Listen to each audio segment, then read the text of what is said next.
In late August 2025, a lightly modified Mercedes EQS test vehicle drove 1,205 kilometers from Stuttgart, Germany to Malmö, Sweden, without a single charging stop. Mercedes announced the result on the 9th of September 2025. That number matters because for most electric vehicle drivers today, range anxiety isn't a hypothetical concern. It's a persistent friction point that shapes every long-distance decision. Where's the next charger? How long will it take? What if the station is occupied? These are the calculations that millions of EV owners run in the background every trip, every time the battery drops below 30%. The infrastructure is improving, yes, but the underlying anxiety hasn't gone away, and the data reflects that. Surveys and reviews repeatedly identify charging access, charging time, range, and purchase cost among the leading barriers to broader EV adoption. Mercedes presented the drive as part of a broader real-world validation program, rather than a lab-only demonstration. It was a public road validation test using a lithium metal solid-state battery-equipped EQS prototype.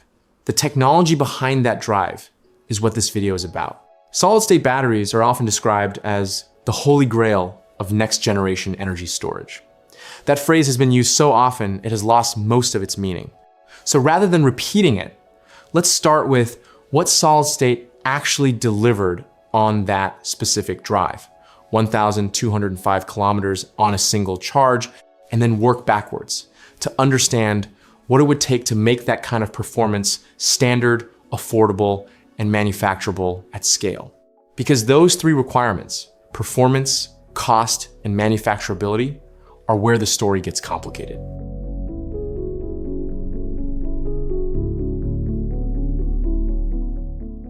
To understand why solid-state batteries matter, it helps to understand who is actually building them, because solid-state battery development has emerged from many parallel research and industrial efforts, rather than one single breakthrough. It's a story about competing institutions, each placing large, strategic bets on a technology that has remained commercially elusive despite years of research. Consider Factorial Energy, a startup that, by most external measures, occupies a relatively modest position in the battery industry. No gigafactory, no decades of manufacturing history. And yet, as of mid-2024, Factorial had delivered B-sample cells, a later stage milestone after A-sample in the automotive validation process, to Mercedes-Benz, while also working with Stellantis and Hyundai Motor on solid-state battery development. The automotive sampling ladder is deliberately designed to filter out companies that cannot maintain performance consistency at scale. Reaching B-sample is generally viewed as a meaningful validation milestone in automotive battery development. Factorial's public messaging has often sounded more restrained than the sector's most aggressive claims. In an industry where press releases routinely describe incremental milestones as paradigm shifts, CEO Siyu Huang's framing stands out. Battery development is about compromise. That line is worth sitting with because it signals a different kind of communication discipline, one that acknowledges trade-offs rather than concealing them. That discipline is not universal.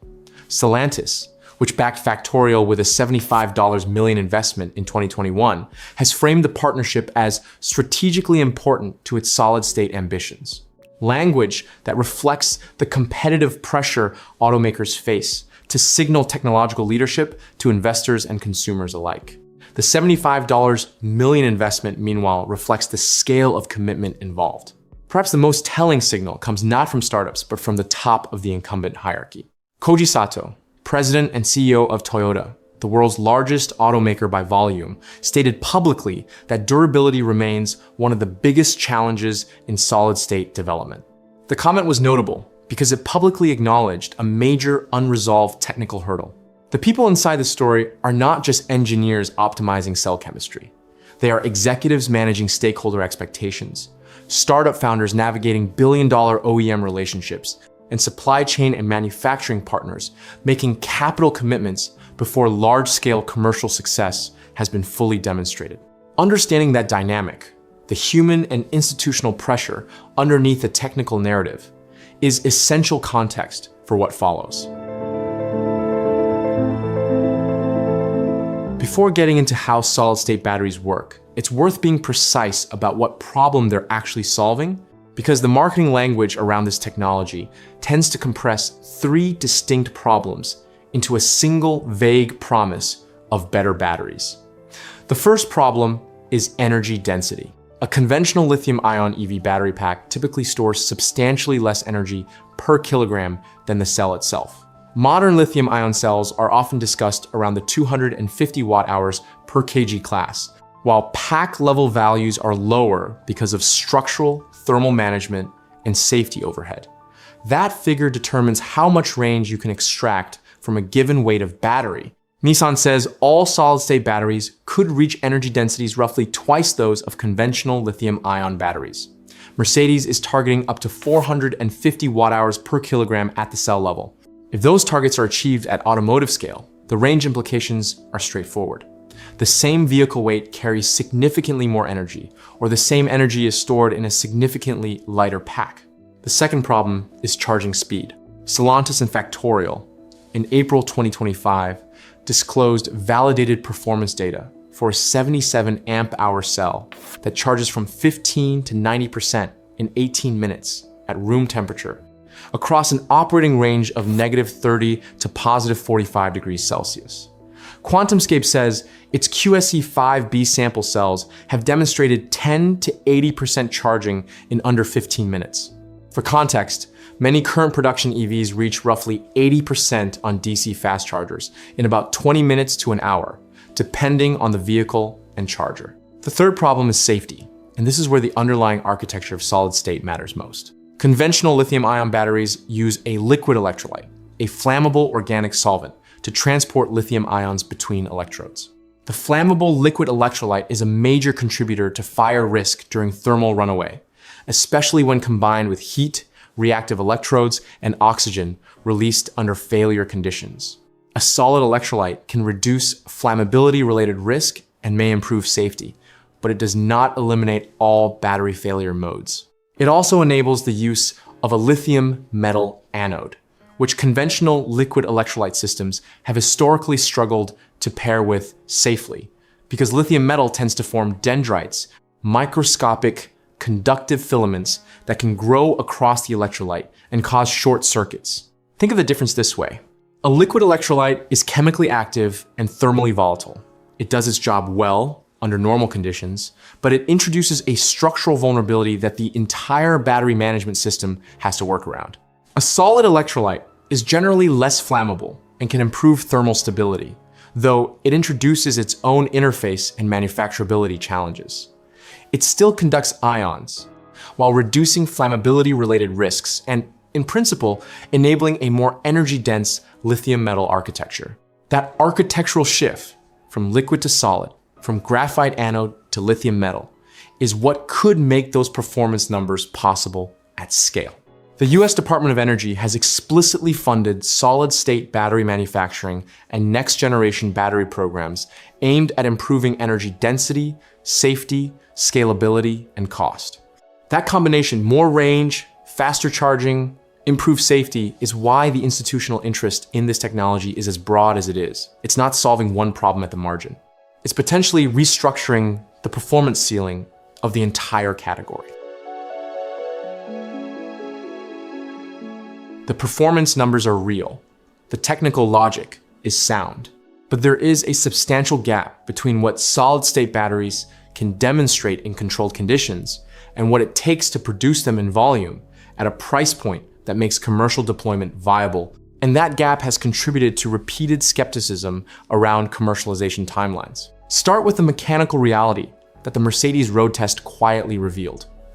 The EQS solid-state pack requires pneumatic actuators, essentially pressurized mechanical systems, to maintain contact pressure between cell components as they expand and contract during charge and discharge cycles. This is not a flaw in the design, so much as an engineering consequence of the architecture. Solid-solid interfaces are mechanically less forgiving than liquid-based systems and can lose contact under cycling-induced stress. The implication is that solid-state, at least in its current form, introduces new mechanical complexity alongside its electrochemical advantages. It is not a simpler system. It is a different set of trade-offs. Toyota's CEO acknowledged publicly that durability remains one of the biggest challenges in solid-state development.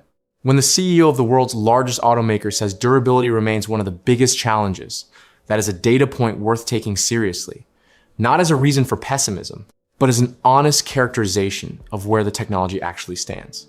Then there is the question of what solid state even means in practice. Not all products that carry that label use the same architecture. Several near-term commercial offerings sit in a technical gray zone. Hybrid electrolyte systems that incorporate solid-state elements but retain some liquid or gel components.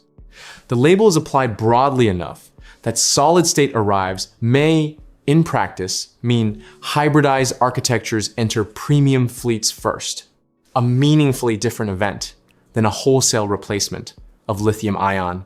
The IEA has noted this explicitly, flagging that early cost structures and immature supply chains will confine initial solid-state adoption to premium market segments. The cost problem is the most structurally significant constraint.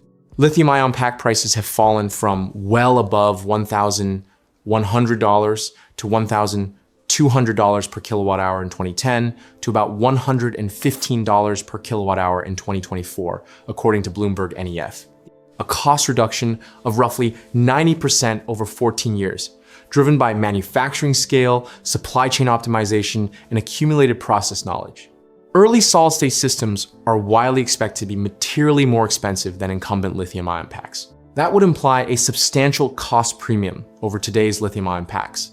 And the window in which solid-state needs to achieve cost competitiveness is not static, it is narrowing as lithium-ion keeps getting cheaper. Solid Power's response to the manufacturing challenge is instructive. The company, which has partnered with BMW on all solid-state cell development and achieved the milestone of integrating cells into a BMW i7 test vehicle, disclosed in its 202510K that its commercialization strategy involves manufacturing and selling electrolyte material and pursuing licensing arrangements, not producing commercial battery cells itself. The company explicitly stated it does not plan to become a mass cell manufacturer. That strategic pivot is a quiet acknowledgement that the manufacturing economics of making the full cell at scale are, for now, prohibitive. Solid Power's 2025 net loss was approximately $93.4 million, against total revenue and grant income of roughly $21.7 million. QuantumScape represents the furthest extreme of this gap between market expectations and engineering reality. The company went public via SPAC in late 2020, reached an all-time high closing price of about $131.67 in December 2020, and attracted investment from Volkswagen, which had been working with QuantumScape since 2012 and committed additional capital in 2020. By the 10th of April 2026, the stock had fallen to about $6.36, roughly 95% below its December 2020 peak closing price. As of its 2025 annual filing, QuantumScape stated it had not generated any revenue to date. Its 2025 net loss was approximately $435.1 million, and it held roughly $970.8 million in cash and marketable securities. A significant runway, but one that is being consumed at a rate that reflects the distance still remaining between prototype performance and manufacturable output. A $47.5 million securities class action settlement related to earlier investor claims received final court approval in January 2025. The legal residue of the gap between early public claims and subsequent commercial progress. There's one further twist in the supply chain narrative that tends to go unexamined. Idemitsu Kosan, the Japanese energy company that Toyota has formally partnered with to supply sulfide solid electrolytes, and which began construction on a large pilot electrolyte facility on January 29, 2026, is a petroleum refining company. The sulfide electrolyte materials it produces are derived in part from sulfur-containing byproducts of oil refining. In this case, part of the materials pathway for next-generation EV batteries is being built by a company rooted in petroleum refining. At least in this example, part of the transition's materials base is being supplied by a company from the petroleum sector. So where does that leave us? And more specifically, where does it leave solid-state batteries as a commercial proposition? The honest answer is that the technology is real and progress is measurable, but major cost, supply chain, and scale-up constraints still limit the near-term path to mass market deployment. On the commitment side, the data points are concrete. Toyota and Idemitsu are targeting commercial solid-state production between 2027 and 2028, with Idemitsu having broken ground on a large pilot electrolyte facility in January 2026. Samsung SDI has publicly maintained a 2027 mass production target. Nissan is targeting fiscal year 2028 for EVs equipped with all solid-state cells, having publicly shown a pilot line under construction. Honda has unveiled an in-house demonstration production line to verify mass production technologies and costs, moving the work beyond lab-only results. Prologium, the Taiwan-origin solid-state company, has announced a 5.2 billion gigafactory in Dunkirk, France, representing a very large capital commitment to solid-state manufacturing in Europe. The IEA reported that battery storage deployment more than doubled year-on-year in 2023, indicating that overall battery demand is expanding rapidly, though that does not automatically translate into near-term EV solid-state adoption. But deployment at scale is a different question from demonstration at pilot. The IEA has been consistent in its analysis. Early solid-state adoption will be concentrated in premium market segments, because early unit costs will be high and supply chains will remain immature for several years beyond initial commercial introduction. That is not a criticism of the technology. It is a description of how most complex manufacturing technologies enter the market. This creates a clear picture of who benefits first and who waits. Automakers that can credibly position solid-state cells in premium vehicles where buyers are less price sensitive and more performance sensitive are best positioned to absorb early cost structures while accumulating the manufacturing experience needed to bring costs down. Suppliers such as Idemitsu could occupy an important position if sulfide-based architectures scale successfully. Factorial is among the startups that have entered serious OEM qualification workflows, though commercial scale-up remains unproven. The exposure falls on a different set of actors. Some investors in high-profile battery startups have faced large losses when commercialization took longer than early market expectations implied. And liquid electrolyte supply chain participants face real strategic questions as the technology landscape evolves. The recurring observation that solid-state batteries are always 5 years away is a meme with a kernel of genuine truth. Commercial timelines for solid-state batteries have often slipped relative to optimistic public projections. But the framing is also incomplete, because recent milestones represent a qualitative shift from earlier work. Validated automotive format cells, road tests on public infrastructure, OEM vehicles integrating prototype packs, supply chain facilities moving from slide decks to construction sites. These are not the same milestones as a laboratory paper claiming theoretical performance. IEA's current analysis suggests solid-state is more likely to enter through premium segments first, rather than displace lithium-ion all at once, much as lithium-ion expanded gradually over many years from smaller markets into mainstream vehicle applications. The evidence suggests solid-state batteries could become commercially significant, but the timing and scale remain uncertain.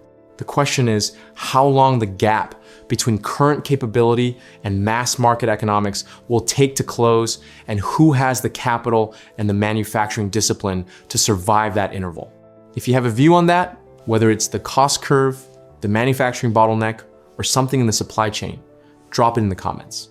I read all of them, and the best discussions on this channel tend to happen there. If this kind of analysis is useful to you, a like helps other people find it. And if you're not subscribed yet, now is a reasonable time to change that.